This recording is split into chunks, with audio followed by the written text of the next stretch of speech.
viewers, yes, this is your Ranjana ma'am and you are watching, yes, yours as well as my channel.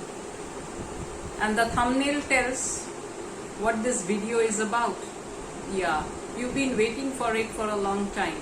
Sorry, I could not come up faster or earlier, though you all had requested me. Anyway, so this is the third part of to build a fire. This will be quite a long one. Quite a few pages left, so without wasting any more time, let's start. By the way, if you have not subscribed to my channel up till now, please do. And don't forget to press the like button after you have watched the video. So, let's start. So we'll start from where we had stopped. So we had stopped, the fire was slow in coming, page 45. So we'll pick up from there.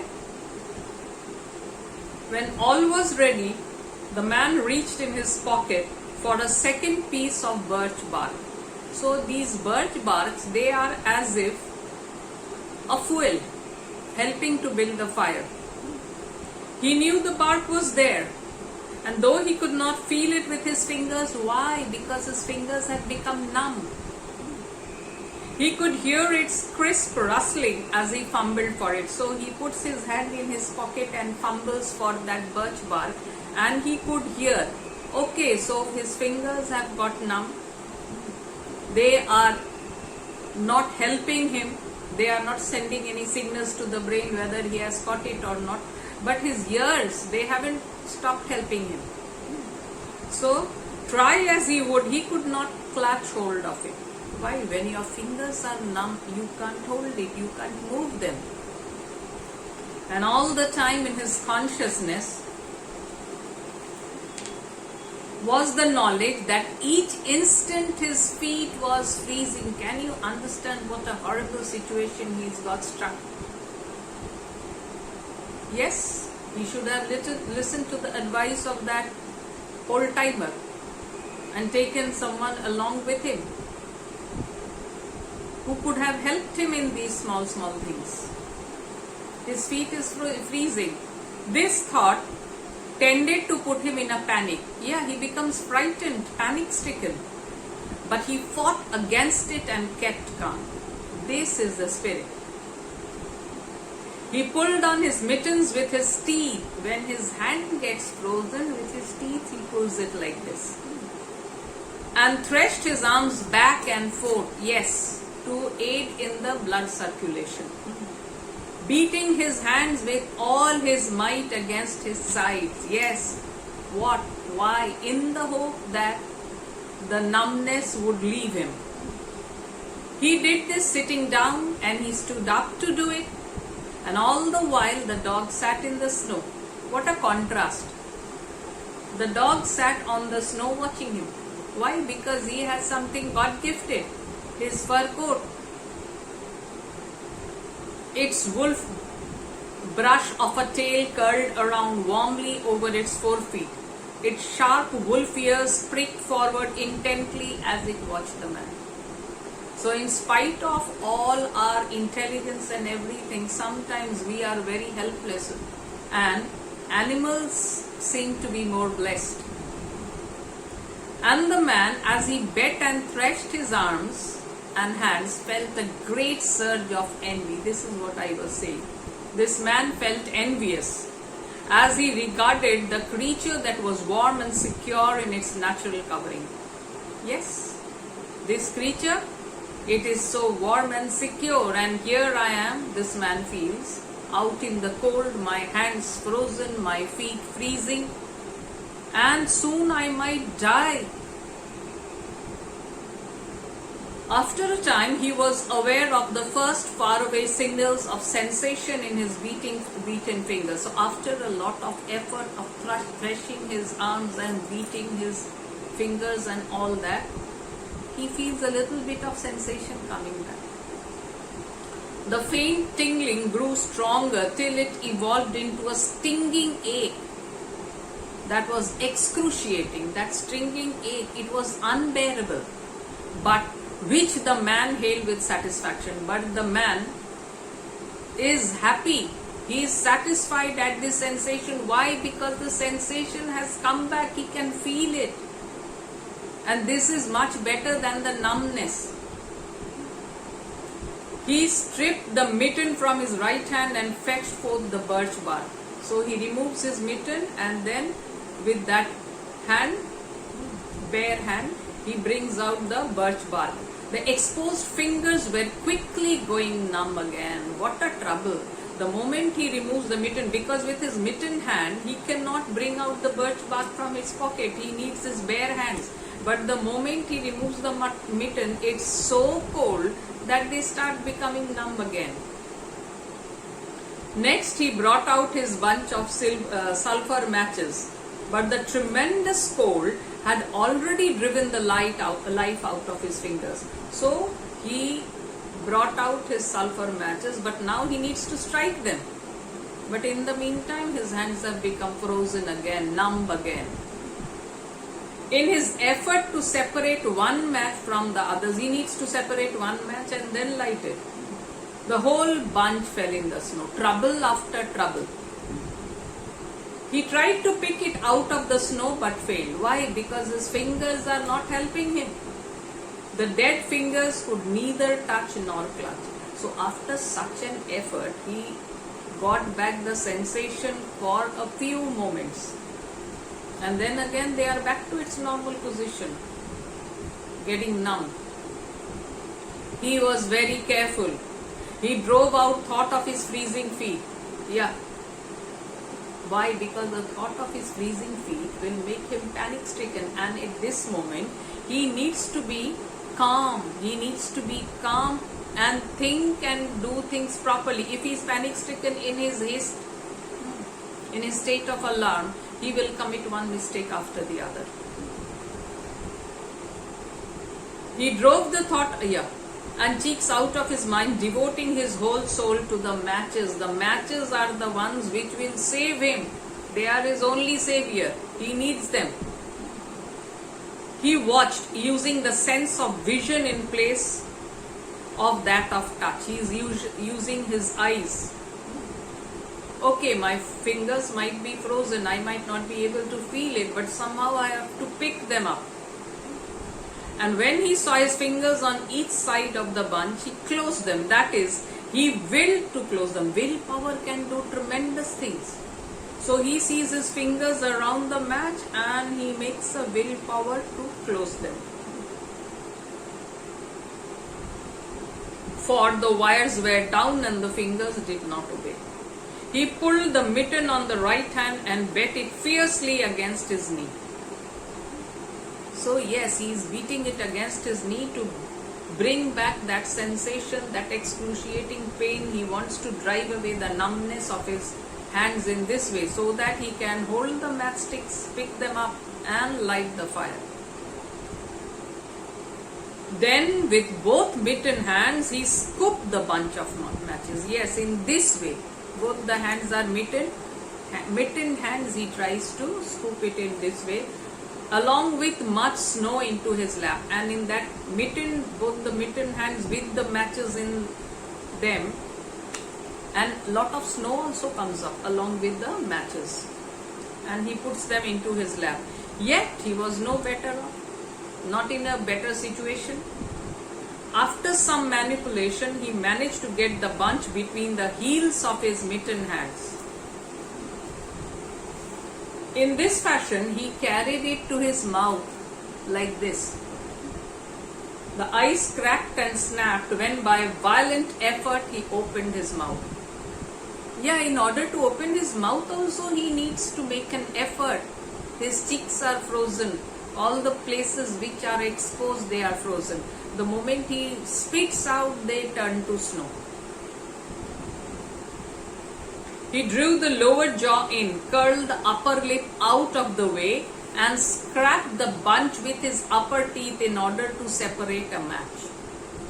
Can you understand what difficult it is? What a difficult process it is.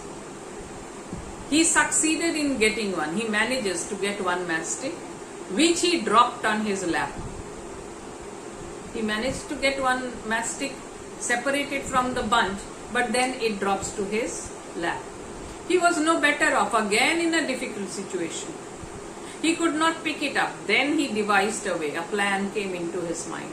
He picked it with his teeth and scratched it on his leg. So he takes his mouth to the lap where the matchstick is lying, and with the use of his teeth he scratches it on his leg. 20 times, not once or twice, 20 times he scratched before he succeeded in lighting it. Much better. He keeps on trying and trying and trying.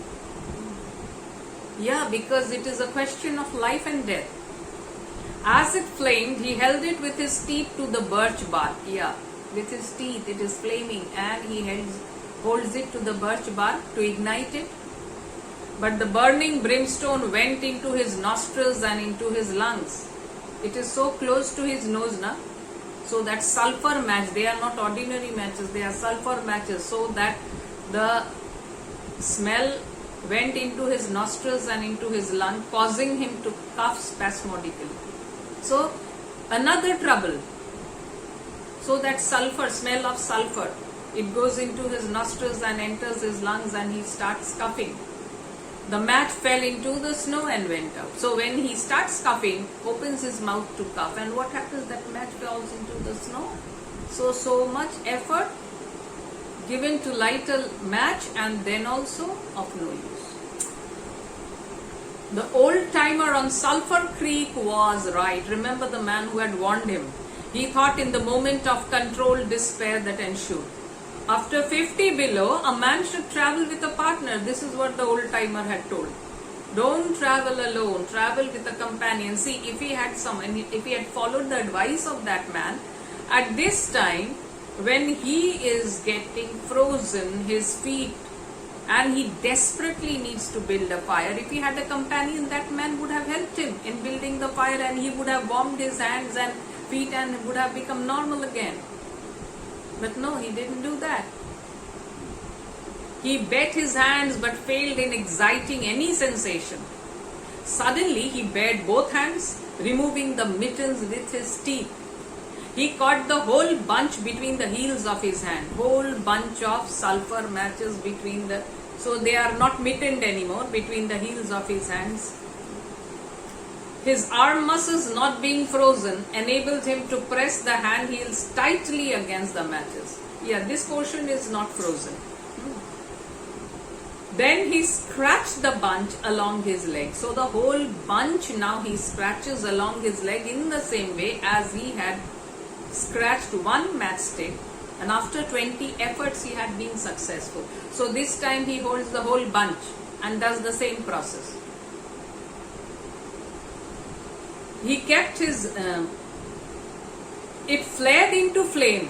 70 sulfur matches at once. So there is a flame. When 70 sulfur matches, they start blazing. He kept his head to one side to escape the strangling fumes. Yes, the fumes, the sulfur smell. So in order to escape it, he keeps his head to one side, and now what does he do? He held the blazing bunch to the birch bark, the bark of the birch tree. As he so held it, he became aware of the sensation in his hand. His flesh was burning. Imagine he had kept it like this, and then he had scratched the whole 70 matchsticks, so he could feel sensation. Yes, what is the sensation? His flesh was burning. He could smell it. He could smell the flesh burning. Deep down below the surface, he could feel it. The sensation developed into pain that grew acute. Yes, when you are burning, your flesh is burning. However frozen it might be, you will feel the pain. And still he endured it, holding the flame of the matches clumsily to the bark that would not light readily because his own burning hands were in the way, absorbing most of the flame. So his own burning hand was absorbing most of the flame, so the birch bark wasn't was taking time. At last, when he could endure no more, he jerked his hands apart. When the burning sensation became so acute that he couldn't bear any more, unbearable, then what did he do? He jerked his hands apart. The blazing matches fell sizzling into the snow. But the birch bark was alight. One good thing, so he let, when he couldn't bear anymore, he just let it, and all of them, they fell on the snow. But one good thing is that the birch bark had caught fire. He began laying dry grasses and the tiniest twigs on the flame. So first he is feeding the flame of the birch bark with small things. Dry grasses, tiniest twigs. He could not pick and choose, for he had to lift the fuel between the heels of his hands. Yes. He is in such a condition, he cannot choose. Whatever is handy, he has to use it. Why? Because he is doing it with the heels of his hand. He cherished the flame carefully and awkwardly. Small pieces of rotten wood and green moss clung to the twigs, and he bit them off as well as he could with his teeth. Very miserable. So he is trying to get rid of the rotten wood and green moss. How? With the help of his teeth. He cherished the flame carefully and awkwardly. It meant life, it must not perish. This flame meant life for him. He could survive only if he could warm himself in the fire. The withdrawal of blood from the surface of the body now made him begin to shiver, and he grew more awkward. Yes, the blood circulation is not functioning properly, is not doing well. So he starts shivering, and he grew more awkward. A large piece of green moss fell squarely on the little fire. These moss and whatever, the rotten wood, they are not good for the fire. He tried to poke it out with his fingers, but his shivering frame made him poke too far, and he disrupted the nucleus of the little fire, the burning grasses and tiny twigs separating and scattering. My goodness. Just see the trouble he has landed himself into. The green moss fell in the fire. He tried to poke it out with his fingers, but his fingers are shivering. So what happens is, what he tries is something else, and what happens is something different, something which he had not wished. So what happened? He disrupted the nucleus of the little fire, and the burning grasses and tiny twigs separating and scattering. So the fire which he had built with such an effort, they get scattered. He tried to poke them together again, but in spite of the tenseness of the effort, his shivering got away with him, and the twigs were hopelessly scattered. So however much he tries to gather them again, but since he is shivering now, he is unable to do it properly, and so the twigs get scattered. The fire, each twig gushed a puff of smoke and went up. So that fire which he had built with such an effort, all in vain. The fire provider had failed. As he looked apathetically about him, his eyes chanced on the dog sitting across the ruins of the fire from him in the snow, making restless hunching movements, slightly lifting one forefoot and then the other, shifting its weight back and forth on them with wistful eagerness. So suddenly his eyes turned towards the dog. The sight of the dog put a wild idea into his head. So now the fire, he has failed to light the fire. So now what to do, how to make himself warm? He is desperately thinking. And then when he sees the dog, an idea comes into his mind. He remembered the tale of that man, caught in a blizzard. Blizzard is a snowstorm, who killed a steer and crawled inside the carcass, and so was saved. So what did that man do, that old timer? Once when he was in a very precarious situation, so he killed a steer and crawled inside the body of that, and the warmth of that killed steer helped him to survive. Now he thinks, why don't I do the same with the dog? He would kill the dog and bury his hands in the warm body until the numbness went out of them. So in order to bring his hands back to normalcy, in order to get rid of the numbness of his frozen hands, he plans what? To kill the dog and put his hands inside its body to get the warmth. Then he could build another fire. Once the frozen feeling leaves his hands, then yes, he will go for another fire. He spoke to the dog, calling it to him. But in his voice was a strange note of fear that frightened the animal, who had never known the man to speak in such a way before. So he is also afraid. He wants to kill the dog. So his voice is different. And the dog is a very intelligent animal. So it senses that this is not the way my master normally calls me. He is not a good master. He is quite cruel. But this time the voice is different. Something was the matter. So they believe in their instincts. And its suspicious nature sensed danger. It knew not what danger. It did not understand what danger, but he realized there is some danger. But somewhere, somehow in its brain arose an apprehension of the man. So his brain is telling him, beware of this man. It flattened its ears down at the sound of the man's voice, and its restless hunching movements and lifting and shiftings of his forefeet became more pronounced. But it would not come to the man. All those movements which it was doing, it did it much more. But no, he is not coming at the call of the man. He got on his hands and knees and crawled towards the dog. So now what does the man do? This unusual posture again excited suspicion. Which unusual posture? The man literally crawled towards the dog. So this is an unusual posture, and this makes the dog more suspicious, and the animal sidled mincingly away. So he tries to get away from his master. The man sat up in the snow for a moment and struggled for calmness. He is also in a very panic-stricken condition. Then he pulled on his mittens by means of his teeth and got upon his feet. He glanced down at first in order to assure himself that he was really standing up. Why? Because his feet was not sending him the signal that he is standing on his feet. So he has to look and see. For the absence of sensation in his feet left him unrelated to the earth.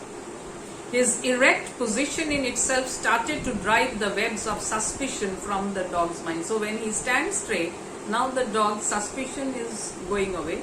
And when he spoke peremptorily with the sound of whiplashes in his voice, the voice in which he normally calls his dog, as if whiplashes, the tone hitting the dog.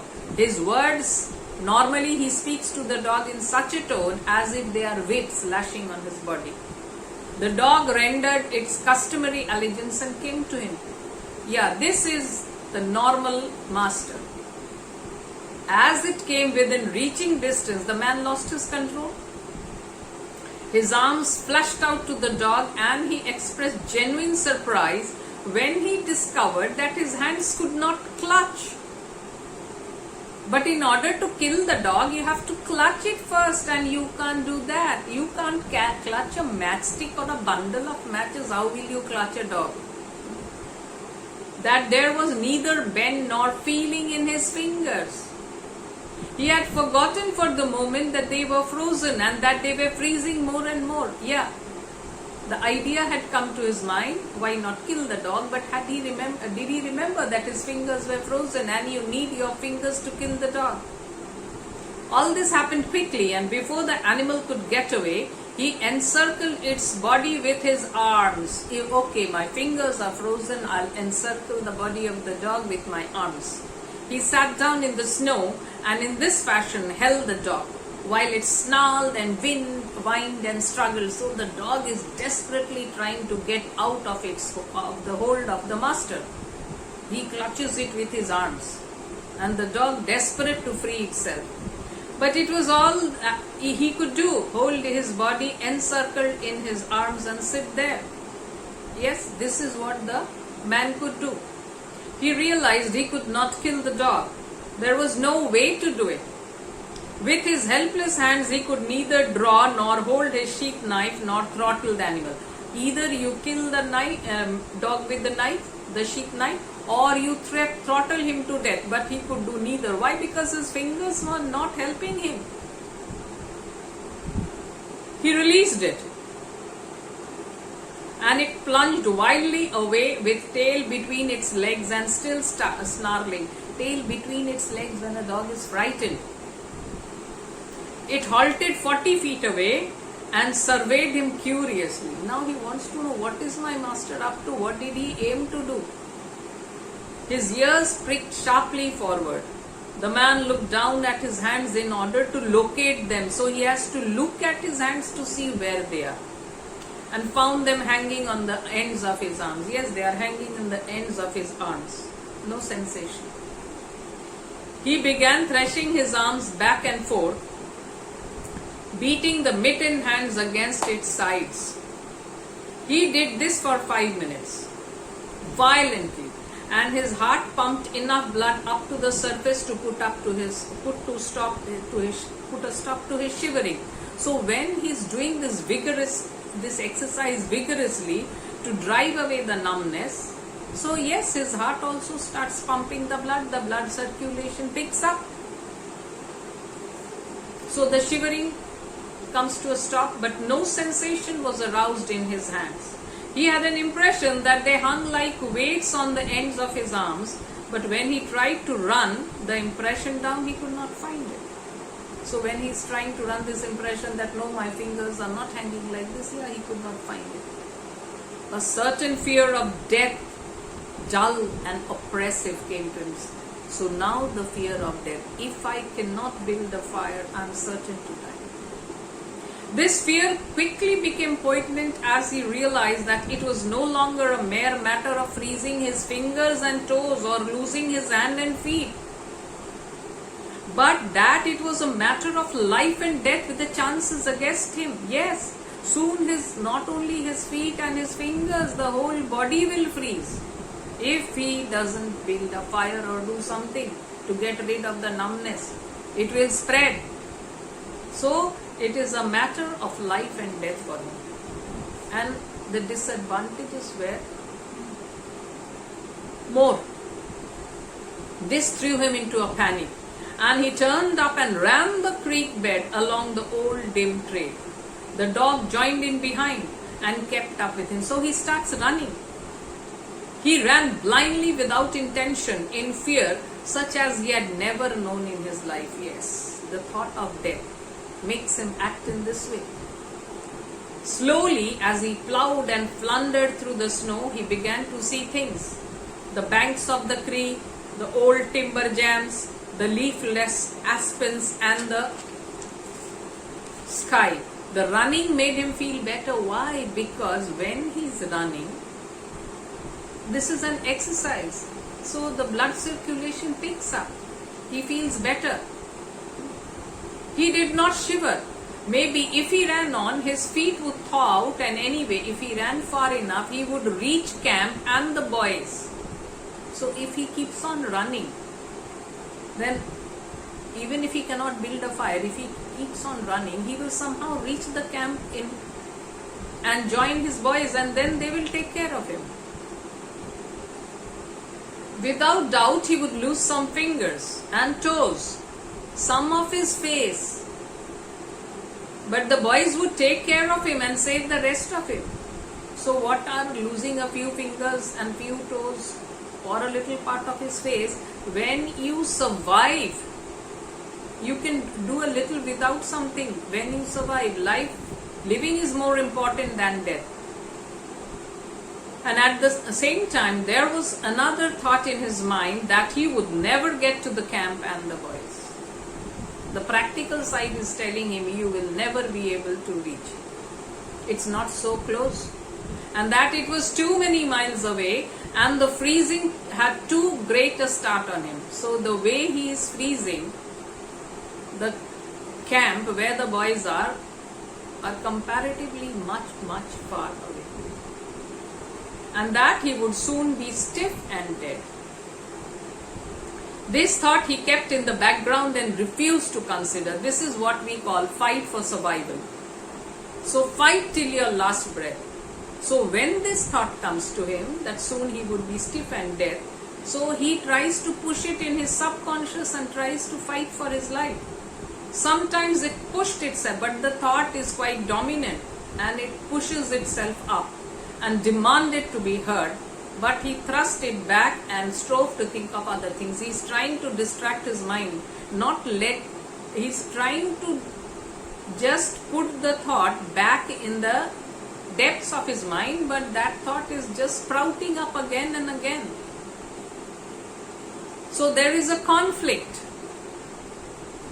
It struck him as curious that he could run at all on feet so frozen that he could not feel them when they struck the earth and took the weight of his body.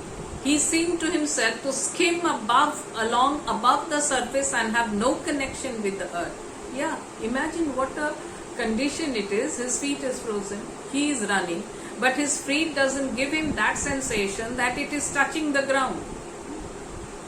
Somewhere he had once seen a winged Mercury, and he wondered if Mercury felt as he felt when skimming over the earth.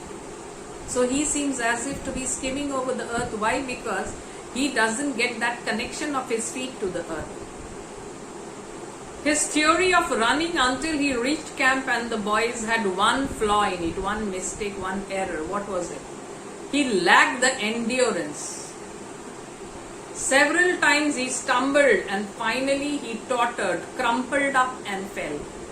So though he is desperately trying to make an effort, but he keeps on stumbling.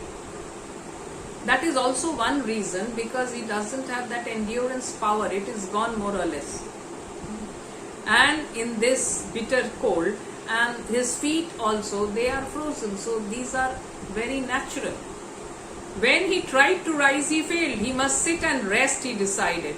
And next time he would merely walk and keep on going. Next time, no running. As he sat and regained his breath, he noted that he was feeling quite warm and comfortable. So the running has done him a little good. He was not shivering, and it seemed that a warm glow had come to his chest and trunk. And yet when he touched his nose and cheeks, there was no sensation. These places have also become numb. Running would not thaw them out. Yeah, these places now running wouldn't help these places to become normal, to bring the sensation back to these places. Then the thought came to him that the frozen portions of his body must be extending. And then he suddenly realizes, yes, the frozen portions, maybe earlier it was this portion, slowly it is extending. My feet, maybe it is now coming up a little bit up to the ankle, or it might reach my knees, my frozen palms, it might stretch. He tried to keep this thought down, to forget it, to think of something else. He was aware of the panicky feeling that it caused. Yeah, this feeling that the numbness is spreading. And he was afraid of the panic, but the thought asserted itself, yes, I am freezing. The frozen portions of my body, they are not stuck in my toes or in my fingers or just in my face, they are extending. But the thought asserted itself and persisted until it produced a vision of his body totally frozen, as if he sees himself as totally frozen from head to toe. This was too much, and this vision was too much. So what did he do? He made another wild run along the trail. Once he slowed down to a walk, but the thought of freezing extending itself made him run again. So he starts running. Maybe when he can't run anymore, he starts walking, but he feels, if I walk, I might be frozen. And then again he starts running. And all the time, the dog ran with him at his heels. So while he is running desperately for his life, the dog is also following him. When he fell down a second time, it curled its tail over its 4 feet and sat in front of him, facing him, curiously eager and intent. But he makes no effort to help his master. The warmth and security of the animal angered him. Yes, the man gets angry. He is so warm in his natural coat. So God has gifted him. He doesn't need clothes and he doesn't need mittens and all these things. And he is so secure. So the man gets angry.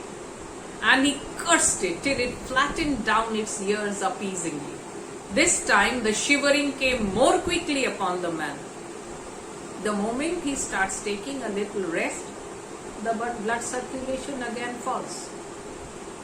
He was losing in his battle with the frost. Who is gaining an upper hand? The frost, the cold. It was creeping into his body from all sides, not only just the toes or the fingers, now the body started freezing. The thought of it drove him on, but he ran no more than 100 feet. Again he gets up, this thought as if acts as a stimulant. And he gets to his feet and starts running, but he cannot. He is at the end of his endurance. Then when he staggered and pitched headlong, after 100 feet, he fails. When he recovered his breath and control, he sat up and entertained in his mind the conception of meeting death with dignity. It's no use. I'm not going to reach the camp. So, death is inevitable. So why not face it with dignity? However, the conception did not come to him in such terms. His idea of it was that he had been making a fool of himself, running around like a chicken with its head cut off. So if the head of the chicken is cut off, what is the need? It's useless for the chicken to keep on running because soon it will die. So soon I'm going to die, so what's the use of running? I'm like a headless chicken running to save my life, but without my head, how will I survive? So how he also is, he considers himself to be in a similar situation. So I cannot survive. Just cannot. Well, he was bound to freeze anyway, and he might as well take it decently, since this is what fate has in store for me. I'm bound to freeze. Let us face it decently instead of becoming panic-stricken. With this newfound peace of mind came the first glimmerings of drowsiness. When he comes to peace, not panic-stricken anymore, then drowsiness comes. A good idea, he thought, to sleep off to death. If I'm going to die only, let's be at peace with death. Why try to run away from it? When I know that there is no chance of survival. It was like taking an anesthetic. Freezing was not so bad as people thought. So long as you try to fight out that freezing, you are panic-stricken.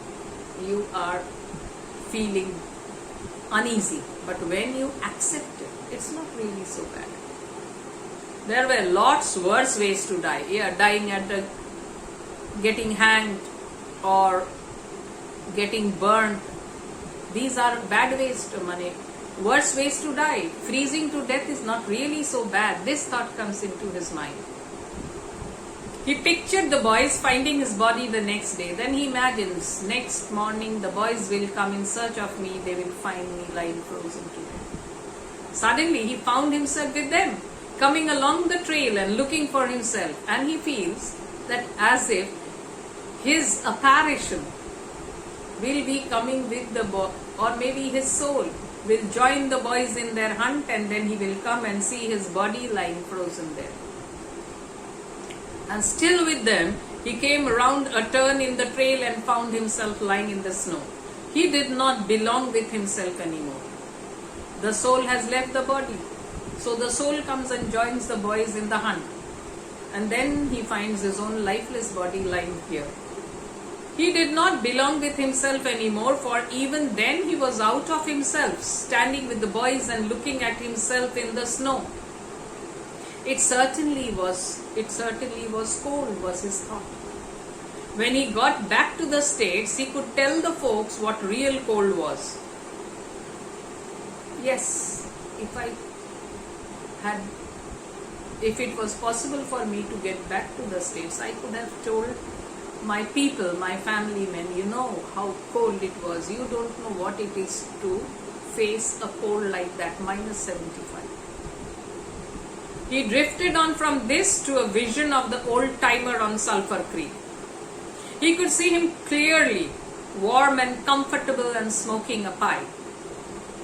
So he sees that man who had given him all the right advices which he had just brushed aside. And now he sees himself as if telling that man, "You were right, old boss, you were right," the man mumbled to the old timer of Sulphur Creek. So finally he acknowledges that the man was right. Then the man drowsed off. So all these thoughts come to him before he goes to sleep permanently in the snow. Then the man drowsed off into what seemed to him the most comfortable and satisfying sleep. So when you come to terms with death, there is no suffering. There is no fear.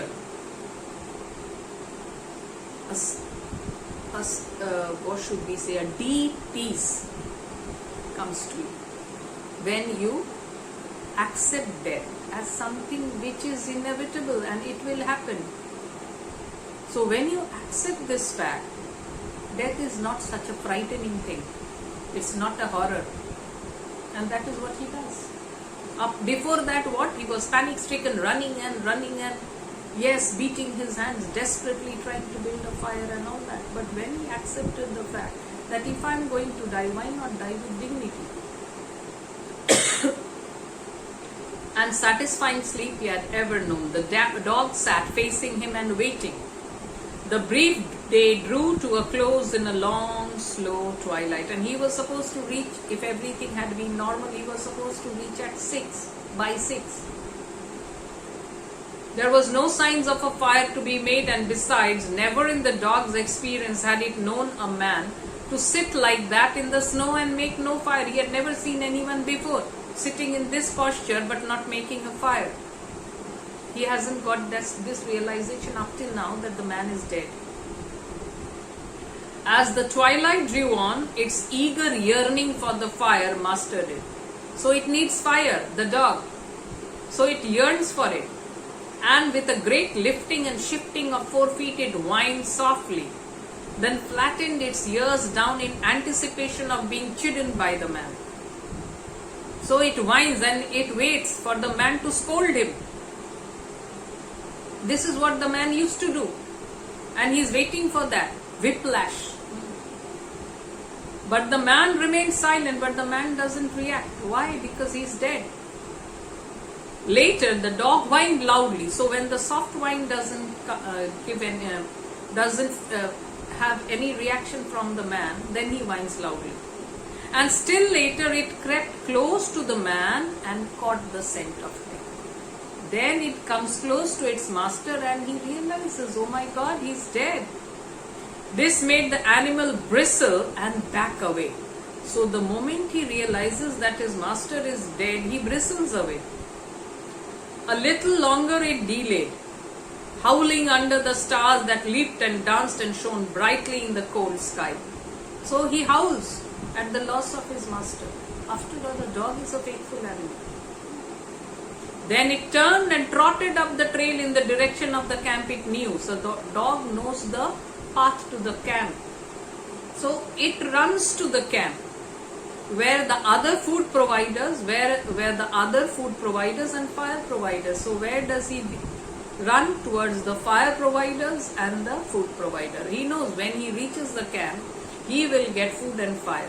So just see, the animal makes it to the camp, but the human being cannot, because he doesn't have that gifted fur coat. And his inability to build the fire costs him his life. And had he listened to the advice of the old timer, he would have reached the camp with his companion. So, to build a fire finally comes to an end. What a tragedy. But at the end, just see the struggle right from the time his feet get frozen, his hands get numb, fingers get numb. And this is what we call the struggle for survival. But when he realizes that this struggle is futile, he accepts death. He waits for it peacefully. And then all the panic, the fear and the alarm and all horror leaves him. And he meets his death with dignity. So yes, finally this is the third part which comes to an end. Thanks for watching my video patiently, and I'm sure whatever you had asked for, what you had wanted to know in the third part, I have tried to explain it well, and I'm sure you have liked the video, so don't forget to press the like button.